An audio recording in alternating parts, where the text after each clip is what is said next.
आइए देखते हैं आज 22 अक्टूबर 2020 की खास खबरें। प्रधानमंत्री नरेंद्र मोदी ने कहा कि पुलिस के जवानों ने बिना किसी झिझक के अपना सर्वश्रेष्ठ दिया है। केंद्रीय गृह मंत्री अमित शाह ने कहा कि नई चुनौतियों से निपटने के लिए पुलिस तैयार होगी। भाजपा अध्यक्ष जेपी नड्डा ने कहा प्रधानमंत्री ने भारतीय राजनीति की संस्कृति बदल डाली है।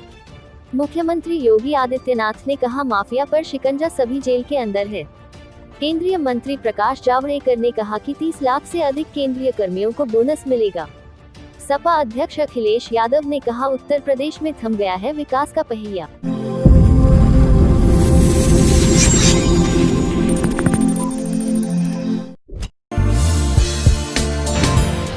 मॉरल जगाना है, भारत बनाना है, भारत बनाना है। Moral Group of Companies, always together.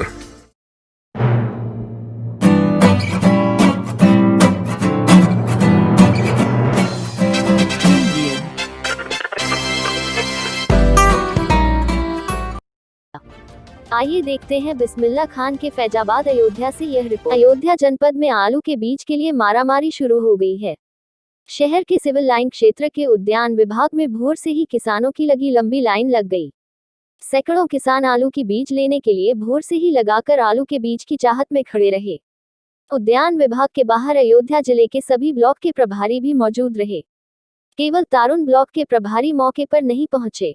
किसानों का आरोप है कि तारुण के किसानों को जानकारी नहीं दी गई। इस दौरान सोशल डिस्टेंसिंग की खूब धज्जियां उड़ाई गई। देखते ही देखते शहर के सिविल लाइन क्षेत्र के उद्यान विभाग में आलू बीज के लिए किसानों की भारी भीड़ लग गई। वही किसानों ने कर्मचारियों पर आरोप लगाया है कि बाबू लोग आते हैं विभाग में पैसा लेकर जाकर टोकन चुपके से दे देते हैं। कम से कम 20 लोग ही यही काम विभाग के लोग कर रहे हैं। उनका कहना 500 के किसान है, 100 कट्टी आलू बताई जा रही है। विभाग के लोग हमेशा पल्ला खोलकर पर्ची काटी जा रही है। किसानों की सुविधा के लिए सरकारी गोदामों, कृषि विभाग, उद्यान विभाग में कोई व्यवस्था नहीं है। केवल किसानों को बरगलाया जाता है। किसानों ने आरोप लगाया कि धान की फसल तैयार हो गई है, लेकिन धान क्रय केंद्रों पर किसानों का धान खरीदा नहीं जा रहा है। क्रय केंद्र प्रभारी कहते हैं कि अभी धान में नमी ज्यादा है। किसानों ने कहा कि यदि नमी ज्यादा है तो धान क्रय केंद्र क्यों खोले गए? केवल सरकार तक आंकड़ेबाजी पहुंचाने के लिए ही केंद्र खोल दिए गए हैं। बाकी सेठ साहूकारों का धान लेकर के कोटा दुरुस्त कर लिया जाएगा। किसान बेचारा साहूकारों के हाथों ठगी का शिकार होने के लिए मजबूर है। बाइट 1 अमरनाथ सिंह किसान, बाइट 2 सरकमरेंद्र मणि मिश्र किसान। क्या दिक्कत है? सबसे बड़ी दिक्कत जो विभाग हम देख रहे हैं कि तमाम बाबू को मैं पहचानता हूँ, आते हैं वहाँ पैसा लेकर के यहाँ से टोकन लेकर चुप्पे से जा करके वहीं दे रहे हैं। कम से कम 20 लोग यही कर रहे हैं विभाग के हाँ, जो लाइन है लगाए रहे। अभी हमारा इनका नंबर जी 500 किसान है, 100 कट्टी आलू बता रहे हैं। और दूसरी चीज़ ये है कि विभाग के लोग हमेशा पल्ला खोल करके आकर के पर्ची कट रही है। वहीं पर अच्छे अच्छे लोग बैठे रहते हैं, वो भेज देते हैं और लाइन से कोई मतलब नहीं। इससे प्रशासन क्या है, इनको सीधे वहीं बांट देना था। क्या नाम है आपका? अमरनाथ सिंह सुहावत। मतलब ना 180 कट्टी जो आलू आई थी उसमें से ये जो है 120 130 के बाद टोकन काटे हैं। बाकी आलू कहाँ गई, कहाँ गई भाई? आपने यहाँ पता किया क्या? बिल्कुल पता किया हमने। ये कहना है कि 130 का वो टोकन पहले कट चुका है, उसके बाद से कट रहा है। आलू गई कहाँ, किसके नाम गई? कौन कर्मचारी बता रहा था उसका नाम? ये जो कर्मचारी बैठे हैं ये जो है बता रहे हैं। कितने बजे आप लाइन लगाए हैं? मैं यहाँ 7 बजे से लाइन लगाया हूँ। 6:30 बजे से क्या नाम है हमारा? सर कमलेंद्र मणि मिश्र, अमानीगंज ब्लॉक के हैं हम। ये एकदम से कोई ना तो सर्कुलेशन है ना कोई इनका रेगुलेशन है। अब ये सारे किसान हैं, 8 यहाँ सुरक्षा कर्मी लगा दिए गए हैं। समझ ही ये प्रशासन समझ रहा है कि ये लोग भेड़ है, भेड़ चराओ जाके, समझ लिए ये है। आइए देखते हैं सोनिया पाहवा की यह रिपोर्ट। जब पूरा देश त्योहार मना रहा होता है तब पुलिसकर्मी चौराहे पर खड़े होकर अपनी ड्यूटी कर रहा होता है। आपके त्याग व बलिदान को देश समझे, इसीलिए मोदी सरकार ने राष्ट्रीय पुलिस स्मारक बनाया है। तो पुलिस बल एक ऐसा बल है जिसके लिए कोई छुट्टी नहीं हुई, जिसके लिए गरीबी नहीं हुई, 24 घंटे 365 दिन तैनात रहना पड़ता है। जब देश की जनता रक्षाबंधन का त्योहार हो, सभी अपने भाई बहनों को राखी बांधते हैं, एक दूसरे को शुभकामनाएं देते हैं। उनको मालूम नहीं है कि मेरे पुलिस बल का जवान चौराहे पर खड़ा रहकर आज भी ड्यूटी कर रहा है। इसके कारण ये त्योहार वो शांति के साथ मनाते हैं।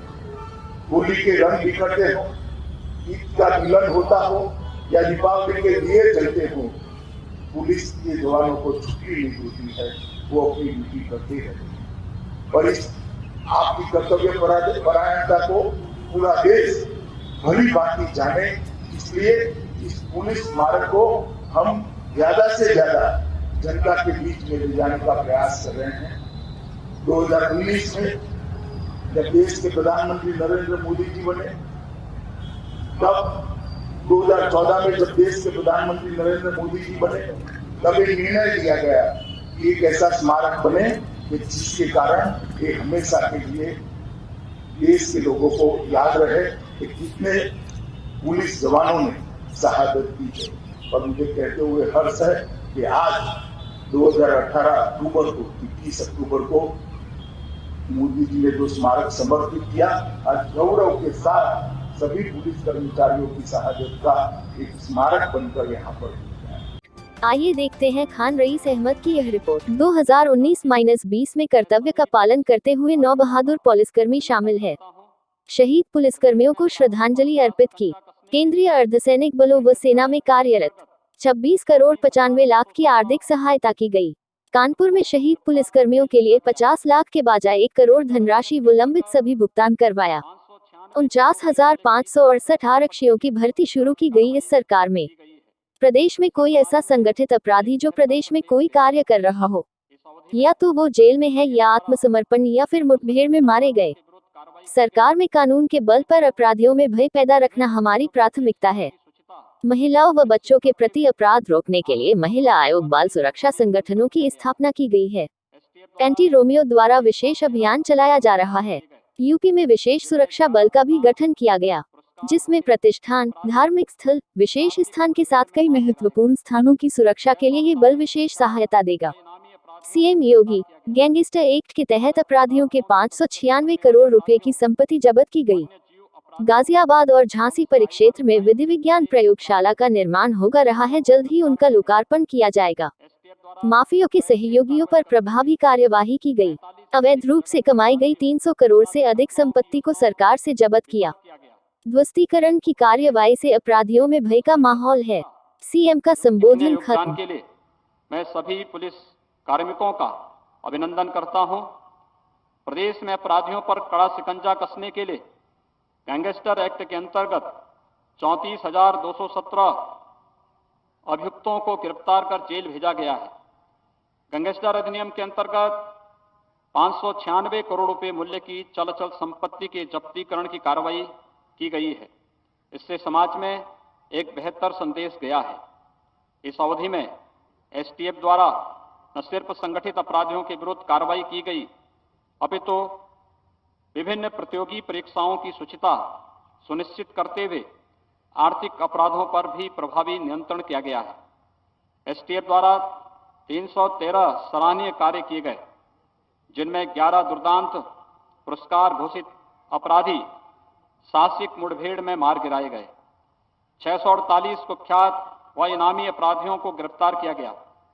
मादक पदार्थों की तस्करी करने वाले अपराधियों, वन्य जीव अपराधियों एवं साइबर क्राइम से जुड़े आपराधिक गिरोहों को गिरफ्तार किया गया। एसटीएफ द्वारा प्रोएक्टिव कार्रवाई करते हुए 45 से अधिक जघन्य आपराधिक घटनाओं की योजनाओं को विफल किया गया। उत्तर प्रदेश एसटीएफ की व्यवसायगत दक्षता एवं सफलताओं के दृष्टिगत देश के कई अन्य राज्यों ने भी इसका अनुसरण करते हुए अपने यहाँ एसटीएफ का गठन किया है। एटीएस द्वारा विभिन्न एजेंसियों के साथ निरंतर एवं निकट समन्वय बनाए रखते हुए प्रदेश में आतंकी संगठनों को पांव जमाने का कोई अवसर नहीं दिया गया। इसकी परिणति यह रही कि अप्रैल 2017 से अब तक प्रदेश में कोई भी आतंकी घटना घटित नहीं हुई। शासन स्तर से चिन्हित 25 तथा पुलिस मुख्यालय स्तर पर चिन्हित 8 माफिया अपराधियों एवं उनके गिरोहों के सदस्यों और सहयोगियों के विरुद्ध प्रदेश में प्रभावी कार्रवाई की गई है। इसके अंतर्गत अब तक 150 से अधिक शस्त्र लाइसेंस निरस्त किए गए। माफियाओं के 200 से अधिक सहयोगियों के विरुद्ध गिरफ्तारी, गैंगस्टर एक्ट, गुंडा एक्ट, शस्त्र अधिनियम एवं अन्य धाराओं के तहत कार्रवाई की गई है।